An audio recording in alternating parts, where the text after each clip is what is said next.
You are listening to the Archaeology Podcast Network.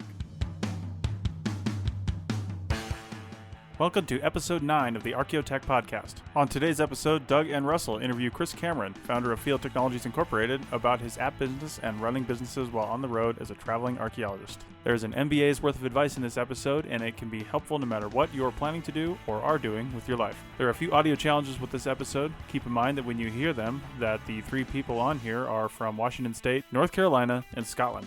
Sometimes things happen with the signals, and quite frankly, it's kind of amazing it works at all. Now, on to the episode. We hope you enjoy.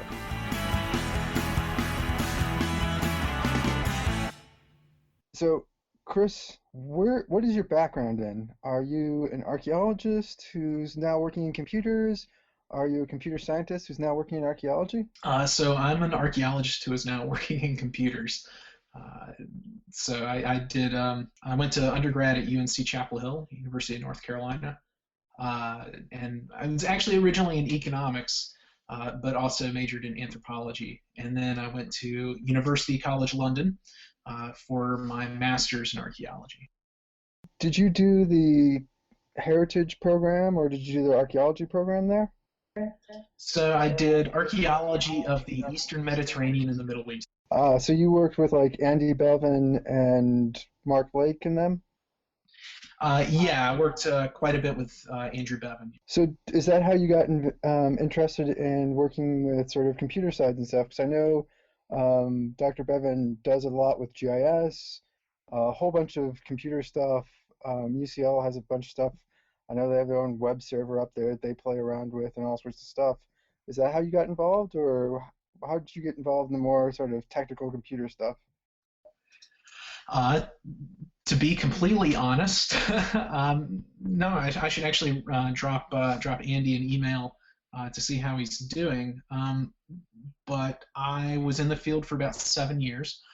I met a beautiful woman who, when we got engaged, the deal was that I would be home on the weekends, so my circle of places I could work got smaller.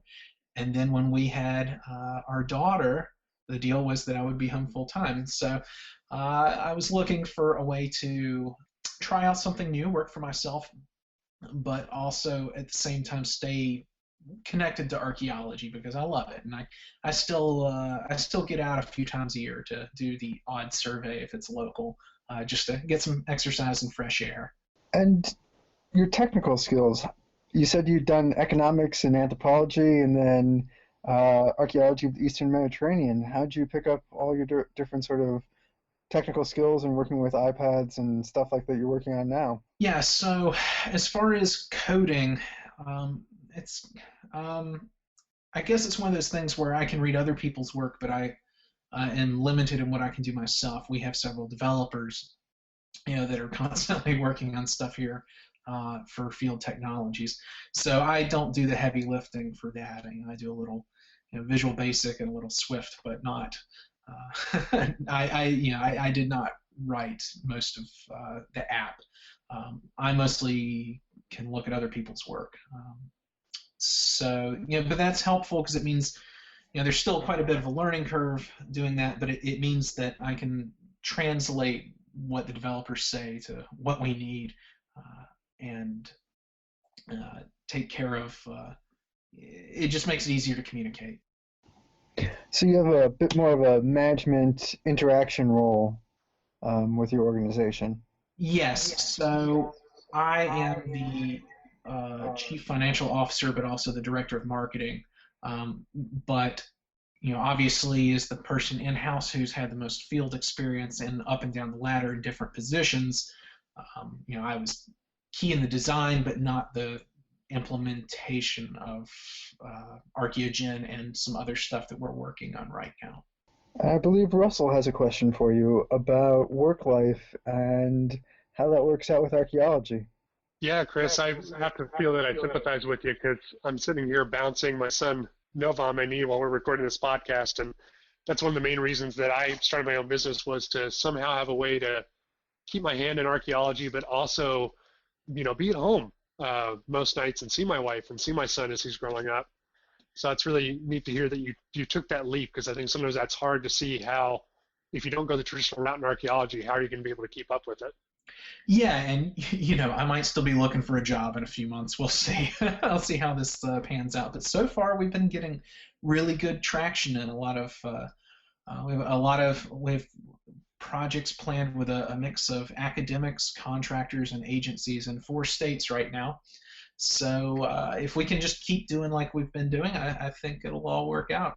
And so, just a quick question about how many people are on your team in your company, and how did you come to meet them as an archaeologist? So first off, we're a young startup, so nobody is getting a salary yet. um, but we have 2 developers. Myself, we're currently searching for someone to fill some other roles, um, but not in archaeology, more of a finance, corporate management kind of role. And then we have our, I guess we have our board of directors, but that's shareholders, the bosses, which a lot of that's me, but not all of it. So maybe you could tell us a little bit more about, if you're an archaeologist that wants to get started creating your own business. It sounds like you've got a pretty good size startup going that's more than, just you hanging out a shingle for yourself. Could you maybe give our listeners some insight into what that process was like for you? Yeah, so the first thing is I hope you have some savings, because even if you're not hemorrhaging money, you still got to eat to live, right? And money costs, food costs money. So the big thing is have a clear idea of what you want to do. How can you add value to something that someone else will then want to pay for? And that's really, what it's all about is what can I do for someone else that they would then, let me grind out a little profit along the way. The paperwork can be daunting if you're not familiar with it.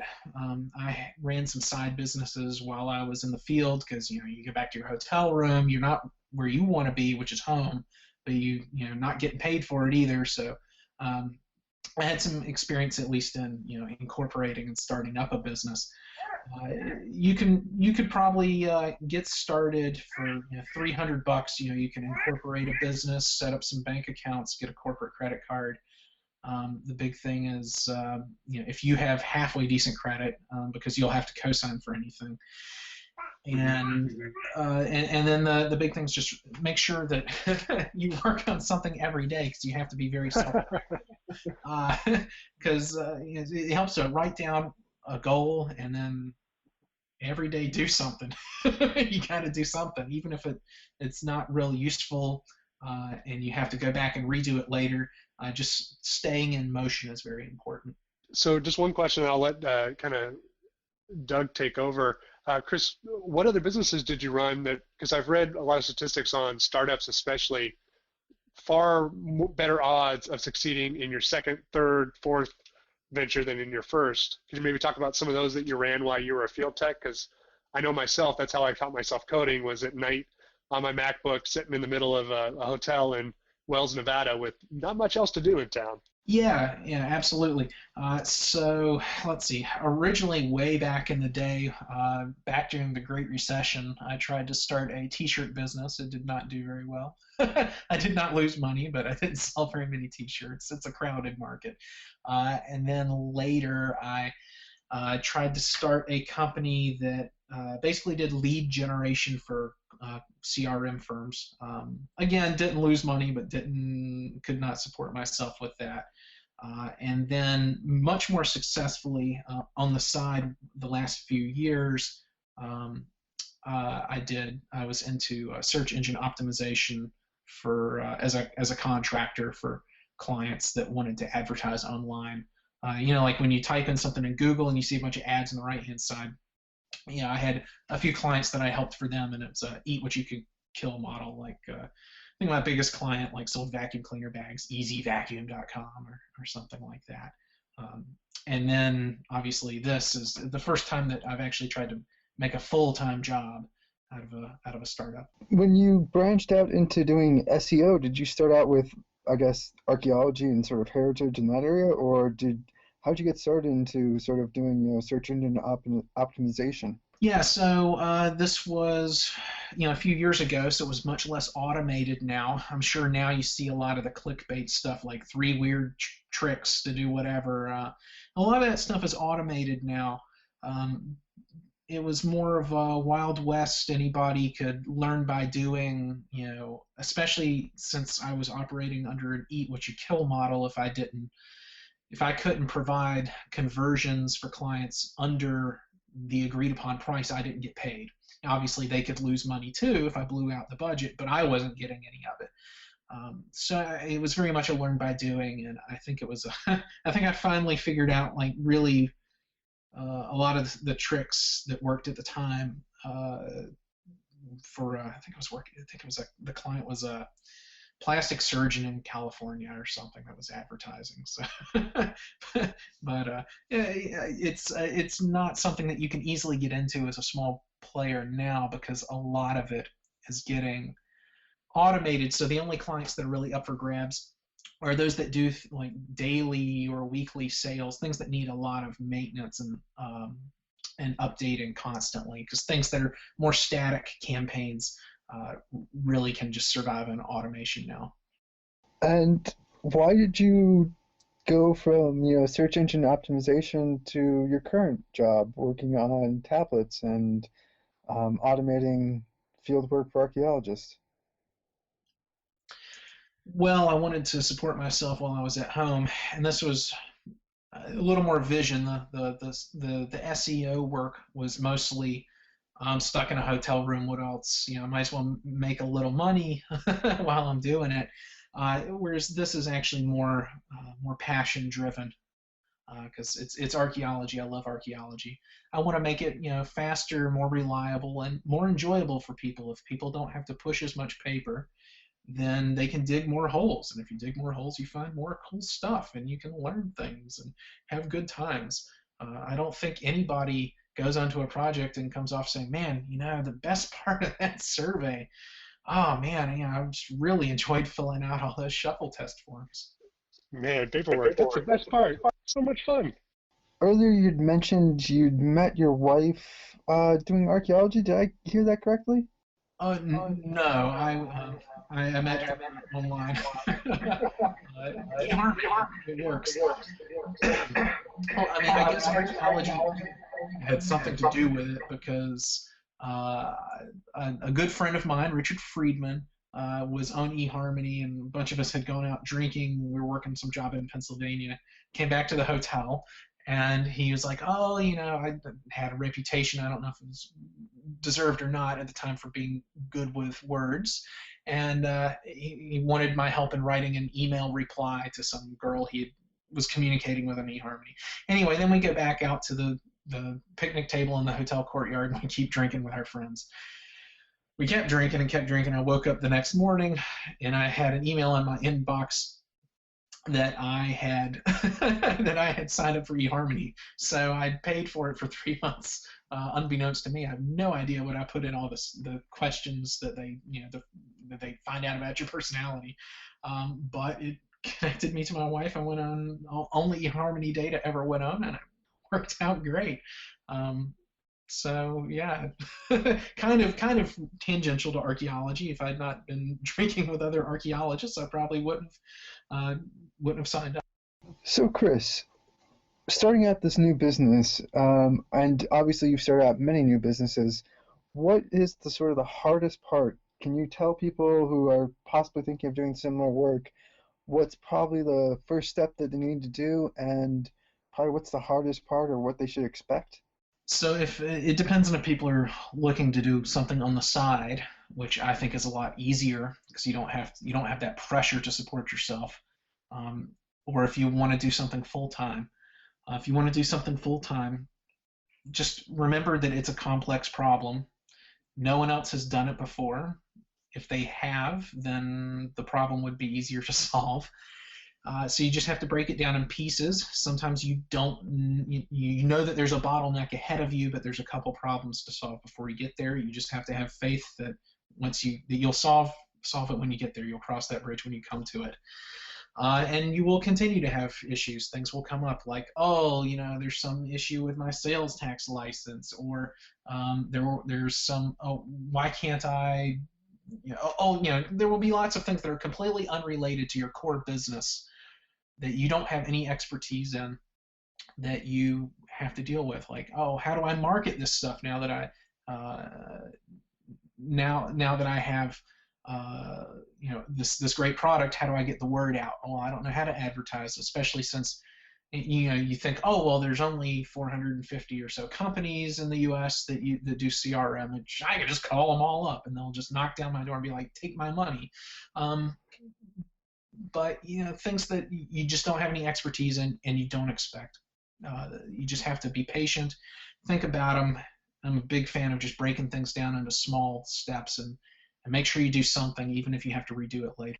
Yeah, Chris, when we were talking previously about your work on Archaeogen, and then especially how you have some more projects that you're working on in the future, it sounded to me a little bit like the lean startup suggestion of get something out there that's small and then iterate and kind of make shifts and changes as you need to in response to market feedback. Have you done any business reading that you'd like to suggest to our readers, or do you have other models that you've kind of followed in learning from your previous business work? So particularly if you're thinking down the road of a long-term viable thing that needs constant innovation, get your minimum viable product out the door. Whatever you can start making a profit on, get that out the door, and then start investing in other stuff. For instance, there was no point in us going straight to having both a field tech version and a crew chief version of Archaeogen. If people didn't want it for their field techs, they're not going to want it for their crew chiefs. But people can use, crew chiefs can still take notes the old-fashioned way until we get something, set up for them. Is just a good example. Or phase 2, phase 3 version. If people don't want it for phase 1, there's not much sense in trying to tie people into a phase 2, phase 3. So make sure you invest in order with your time and your money, because there's nothing worse than making something perfect when, if you had just tried it when it was merely good, you would have found out that it wouldn't have worked. Fail fast, fail cheap. I guess that's the short answer. And Chris, since you sort of have hired other developers and so forth, do you have some advice for listeners who maybe have like a similar great idea they want to do but don't sort of have the technical skills?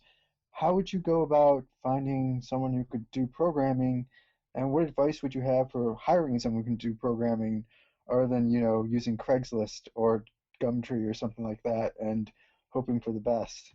Yeah, so first of all, look for somebody that's in your area so that you can physically meet them if you need to. We did most of our weekly conference calls for the outsourced portion. We used phone calls, but it was, you need to be able to meet people in person.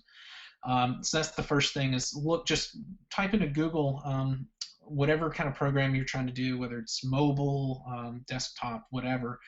Find shops around you that do that. And solicit bids from all of them. Put together a document stating, if you have any technical expertise at all, exactly what you want, because people will give you exactly what you want. And so if you forget something, you're going to be screwed, because it's very mechanical how people work, particularly coders. They'll give you exactly what you ask for. So look for places that are close by. Bid out to as many places as you can. At least 10, because then you can take the 3 lowest bids and then pick the best quality one. Bids will be all over the map probably, and so will quality. Make sure people are very clear about what you're trying to contract them to do. Make sure that you ask for a sample of code if you have any coding experience at all or have a friend that does. Some people write clean code, some people don't. If you know even a little bit about the code, if you ask for just a sample of some code, just a few lines of code from any program they've ever written, if there's a bunch of gobbledygook, then it'll be obvious to anybody that's done any coding, because there's more than one way to get functionality, and if there's a bunch of random stuff, it means they were just banging away, and then they're like, oh, it worked, and they don't want to touch anything to clean it up, to simplify. And that makes adding onto it much harder later. It can also slow down your app and have other side effects. And then I guess the final thing is make sure that the code is, because they will deliver the code to you at the end of the contract. Make sure you have them store it somewhere like GitHub or somewhere else in case they get hit by a bus or you need to fire them halfway through, so that you have your code and you can see the updates. We're going to take a short break here and be back right more with some good business advice and some technology experience with Chris Cameron of Field Technologies Incorporated. But first, we'd like to thank one of our sponsors that helps us bring you this podcast. If you're interested in being a sponsor of the Archaeotech podcast, you can contact Chris at archaeologypodcastnetwork.com.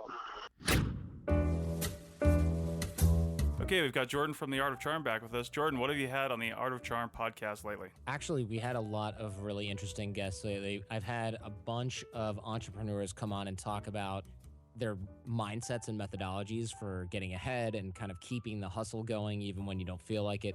I had a guy come on and talk about self-defense, but not from like a how-to perspective, but more of the mindset of somebody who survives deadly attacks, which I thought was really interesting.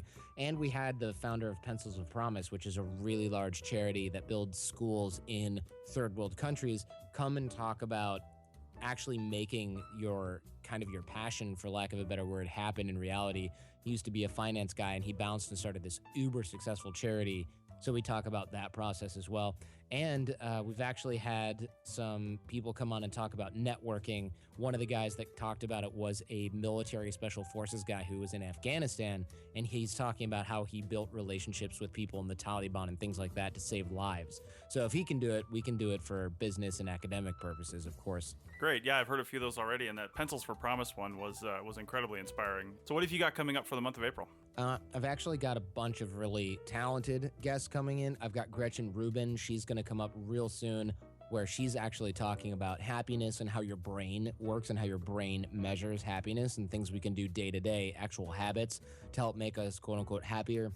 I've got this guy, Nev Medora. He's a friend of mine, but he talks about crashing parties, not just for the sake of quote unquote crashing the party and getting into an exclusive event, but using that to sort of meet important people. And that's a really useful skill set. Even if you don't plan on crashing parties, he has some really good sort of life hacky ideas that go along with it. And I've got Simon Sinek coming on to talk about leadership. He actually helped develop the Zappos culture and is a business thought leader of the highest caliber. And last but not least, I have Olivia Fox-Cabane, author of The Charisma Myth. She's actually going to be talking about the brain science involved in her new book that's coming out like a year from now, but we get a sneak peek at that as well. And that's all coming up in April. Awesome. Well, be sure to check out the Art of Charm podcast wherever you find podcasts when the show is over. You can find them also at www.artofcharm.com.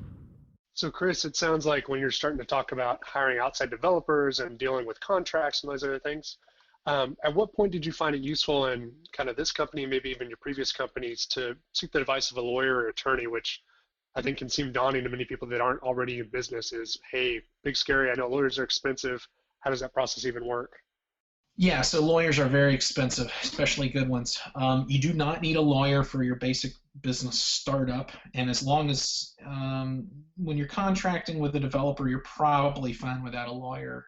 Though if you don't feel comfortable reading the contract, then obviously contact a lawyer, but you probably don't need an expensive one.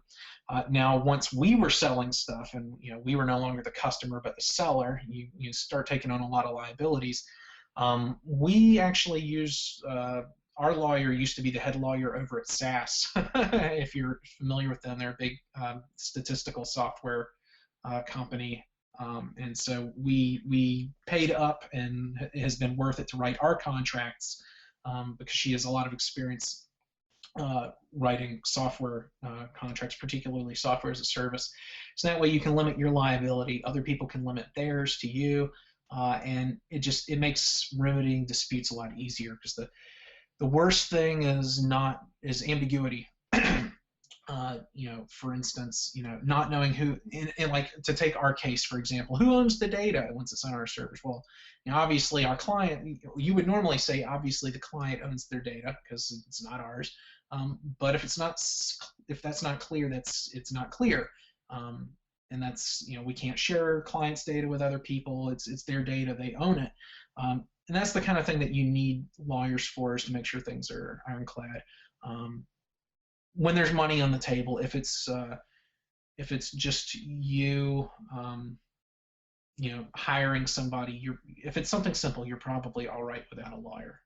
And Chris, I know that you're definitely talking about hiring developers and outside people, but I really liked your point about, especially if you have enough coding knowledge, just a little bit, to be able to kind of sniff check and tell whether it looks like it's clean code. And you mentioned in a previous podcast that you also know a little bit of VB Basic, Visual Basic, in order to do macros in Excel. Maybe tell our listeners a little bit about how you taught yourself that, and maybe the reasons why it was useful to know how to program, even just a little bit. It's mostly to be able to talk to people who know more than you in general. Visual Basic is really easy. Anybody can learn it. There's lots of YouTube videos. There's lots of articles. You can also just go down to Barnes & Noble and buy a big book of Excel formulas. So eventually you learn what is logical in that language, because every language is different, obviously. But Visual Basic's very easy to learn, which is good because it's for Excel. If you can pick up a book, you can learn how to do it. It's not as hard as it's not sorcery. It's not some kind of black magic. I think people overestimate how hard it is. We're almost towards the end now, and just a couple of more questions about sort of businesses and setting up side businesses and stuff. Just because I'm sure most of our listeners will be archaeologists, and we all have kind of thought about or have started our own side business sort of stuff. Did you naturally go towards web second jobs, as it were, or side businesses because you could do it at your hotel, or was that something? Did you try other businesses that were more brick and mortar? Do you have any experience with that, and any suggestions for people who are thinking about doing a second business or a side business while doing archaeology? Yeah, so I was definitely going for things that could be done from the hotel room on the side. And a lot of people do things. Like I have a friend who teaches English online to people in Italy. I have a friend who writes copy for websites. Trying to think other examples. I did the search engine optimization thing. Some people do tutoring. That's a little harder if you're moving around a lot. But there are often a lot of great services that have a lot of great marketplaces for these things for freelancers. Like for tutoring, there's a site called Wyzant, WYZANT. For search engine optimization, there's one called Trada, TRADA. All of these have made-up names, obviously. For just if you can crank out a lot of legible stuff, you can write copy for things at a place called Text Broker. And then there's the one-off stuff like just connecting with universities, etc. to, like I say, do things like teach English or proofread. I know a lot of people who copy edit, particularly for graduate students who English is their second language. That's another thing you can do. In building the application, Archaeogen, that you've been working with, you mentioned that it was on iOS for a couple of reasons, due to data security and due to take some advantage of some of the hardware features. Can you tell us maybe a little bit about what it's like to develop an iOS application with your team, and maybe how it is going through, if you're having to go through the Apple Store and their Apple review process, which is sometimes notorious for block applications for reasons as small as an icon they don't like? Yeah, so to start with the App Store, Apple offers two different developer licenses. There's the kind that goes through the App Store, which we do not have. Archaeogen is not available in the App Store. And then the enterprise developer, which is more for in-house apps or for ones that will be directly distributed like ours, because it's only for people who have signed an agreement with us to because otherwise they can upload data and then we're not going to do anything with it. So the big thing with Apple is get a developer who has done it before, particularly the non-App Store route. There are usually 3 or 4 different ways to go about it. And your developer, if you're contracting or if you have someone on your team, maybe a business partner who's experienced with it, can direct you as to what the best choice is for you. And Apple offers their developers some tools. One of them is called Test Flight that that allows you for emulating it on different devices to make sure things work in a way that's Apple approved. I would also point out with Apple, they just switched. They're transitioning to a different language, coding language. It's called Swift. So Archaeogen is written in the newest and best language, so that'll make it easier to do updates in the future. But you can still do other languages now, but I would not recommend it if you're at this moment in the next few months going to try to start coding something for iOS. Take the time to learn Swift, because in a year or two you'll have to transition to Swift anyway. Interesting. So you suggest Swift over doing Objective-C, which I think has been the language used up till now? Yes, because Objective-C, Apple's trying to move away from Objective-C to Swift. I'm unclear as to what the reasons were, but I'm sure they have good ones. To us, it was good timing that we came along right as they announced this, so we went ahead and did everything in Swift. It sounds like you have quite a bit of experience looking around and sort of pricing these things for developers. If someone is interested and is listening, could you give us sort of a range of what prices people are looking at when they look at app development? Yeah, so it's going to be all over the map. You'll have people who will maybe they're brand new or really hungry, need some work, who might lowball you like $100 an hour. So most places will want to do a lump sum bid, half now, half later. I highly recommend, if you're the risk-taking type, which if you're starting a business, that you do hourly, because then any gains are savings for you. Whereas if it goes over budget anyway, for lump sum they just would have cut a bunch of corners. So if it goes over budget, you have to pay more, but you're at least still getting the quality that you want. And if it comes in under budget, you're the one that saves money. So just as an aside, I would highly recommend trying to find someone who is willing to work hourly, but to the completion of the project, not just like ad hoc, I have a few hours here and there. Yeah, and then you're also going to find companies that, shops that will, or independent developers that they can't back out of the driveway for less than $50,000. So it's going to be all over the map. Also, make sure that you look at their portfolio of apps that they've put together before. And if it's anything like Archaeogen, there were not a lot of comparable apps that people had done. So it was actually really very few of the developers. And I live in a very technologically savvy area. We're on tap to get Google Fiber. Hooray! And even here, a lot of the places had not done a lot of enterprise apps. They did a lot of consumer-oriented, games and stuff like that. So I recommend, if you see somebody that's done a lot of work for like hospitals or universities or Fortune 500 companies, that's a good sign. But yeah, the prices are going to be all over the map, and if you're doing it yourself, I would almost say, even if you can do it yourself, hire somebody to work on pieces of it with you, because otherwise you're not going to get it done quickly enough. And we've seen a lot of advantage to being first to market, which I don't know if that's strictly true, but we don't really have a lot of competitors. What few other software packages are out there are really more of a Swiss Army knife that try to do everything, whereas we're a screwdriver. We do one thing and we do it really, really well. So which also brings me to the point that you should pay close attention to timeline.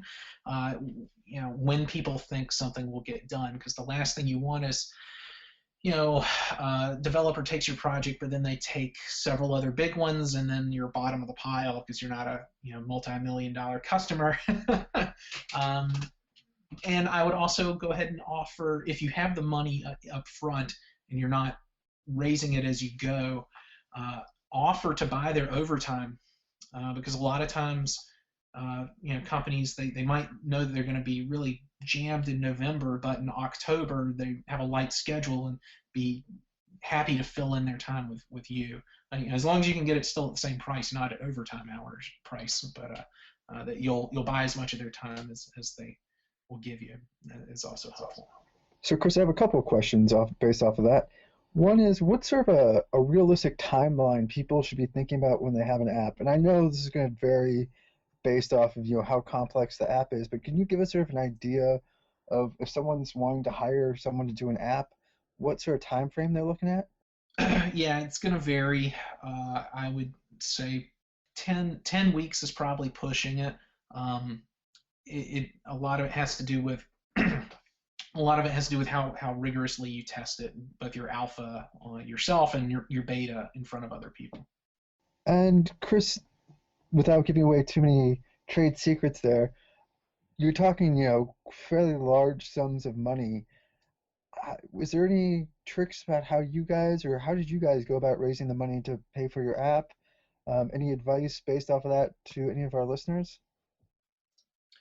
Yeah, so Field Technologies was self-funded out of personal savings from people that were involved. I'm the overwhelming majority shareholder, so a lot of that goes to me. But I would, if you really have a lot of faith in your idea, I would try to get a loan rather than bring in another investor.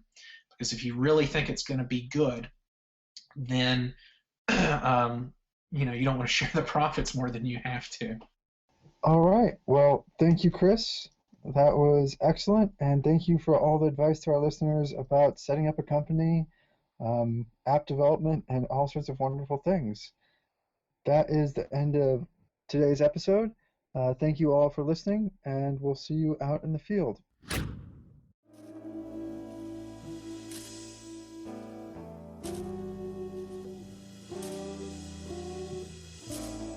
The CRM Archaeology podcast brings together a panel of cultural resource management professionals to discuss the issues that really matter to the profession. Find out about networking strategies, job hunting, graduate programs, and much more. We'll often feature interviews with college professors, CRM business owners, and experts as well. Check out the show on iTunes, Stitcher Radio, and at www.archaeologypodcastnetwork.com/CRM Arc Podcast. Let's get back to the show.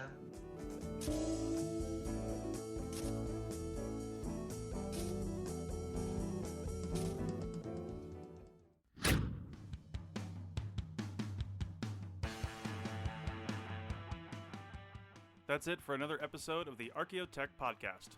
Links to some of the items mentioned on the show are in the show notes for this podcast, which can be found at www.archaeologypodcastnetwork.com/Archaeotech.